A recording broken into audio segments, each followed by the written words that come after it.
Hello, আসসালামু আলাইকুম। আমার জান্নাত কিচেন থেকে আপনাদের সবাইকে স্বাগতম। আশা করি সবাই ভালো আছেন। আমি আজকে একটা রেসিপি নিয়ে আসছি, সেটা হচ্ছে শিং মাছের মরিচ খোলা, যেটা আমাদের নোয়াখালী লক্ষ্মীপুরের বিখ্যাত মরিচ খোলা সবাই জানেন।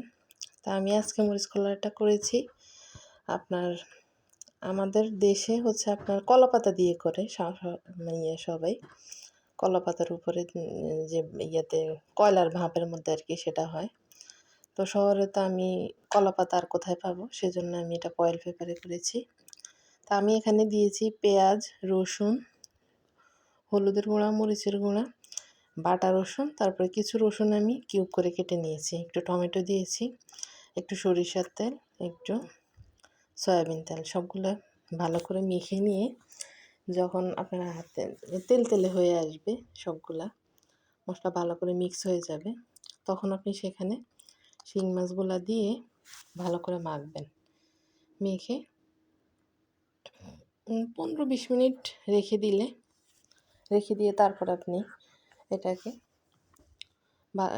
আগে শিং মাছটাকে ভালো করে মাখাতে হবে। যে মশলাগুলো ছিল ওই মশলাগুলোর মধ্যে ভালো করে আমি জাস্ট এখানে মশলা হিসেবে শুধু রসুন দিয়েছি, আর পেঁয়াজ, টমেটো, কাঁচামরিচ এগুলোই দিয়েছি। আমি কোনো আদা, জিরা, আদার্স কোনো মশলা দিই না, মানে আসলে আমাদের ওইদিকেও দেওয়া হয় না, তো আমিও দিইনি। যেভাবে আমার মা, নানু, দাদু বা পুকুরা যেভাবে করেছে আমিও সেভাবেই করেছি। আপনারা সবাই ট্রাই করতে পারেন। বিভিন্ন অনেক মাছ দিয়েই করা যায়। আমার কাছে শিং মাছ ছিল, আমি শিং মাছ দিয়ে করেছি। আসলে আমার বাচ্চারা শিং মাছ একটু পছন্দ করে, আর শিং মাছ একটু কাটা কম, খেতেও সুস্বাদু, তা আমি শিং মাছ দিয়ে ট্রাই করেছি। তা আমি এখানে চুলার উপরে একটা তাওয়া বসিয়েছি, সেখানে ফয়েল পেপারের যে বাটিটা সেটা বসালাম। বসানোর পরে আমি যে মাছগুলো ম্যারিনেট করে মেখে রেখে দিয়েছি সেগুলো দিলাম, একটু একটু করে সেখানে দিয়ে দিলাম। এটার উপর আপনি যখন ফয়েল পেপারের বক্সগুলো কিনবেন তখন উপরে একটা থাকে আর কি, শক্ত সিলভারের একটা ঢাকনার মতো থাকে, কাগজ দেয়, ও কাগজের মতোই অনেকটা, কিন্তু জিনিসটা শক্ত হয় আর কি। তখন ওইটাকে করে দিয়ে আপনি বড় একটা ঢাকনা দিয়ে ঢেকে দিবেন, যেন ভাপটা বের না হয়। চুলাতে আগুনটা অনেক ডিম থাকতে হবে। তো আপনার এই ভাপের মধ্যে আপনি সামান্য একটু পানি দিতে পারেন, যদি আপনি মাখা ঝোল দিয়ে খেতে চান আর কি। হালকা শুধু হাত ধুয়ে 3-4 চামচ অনুযায়ী একটু পানি দিলেই হবে। বাকি পানিটা আপনার মাছ থেকে বা টমেটো থেকে বের হবে। এই যে আমার পুরা যখন ফাইনাল লুক আসছে, আমার মাছ হয়ে গেছে। আপনার 20-25 মিনিট সময় লাগবে।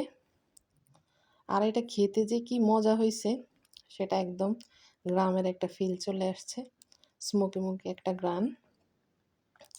আর এগুলো অনেক সফট হয়েছে, অনেক মজা হয়েছে, আমার বাচ্চারাও পছন্দ করে।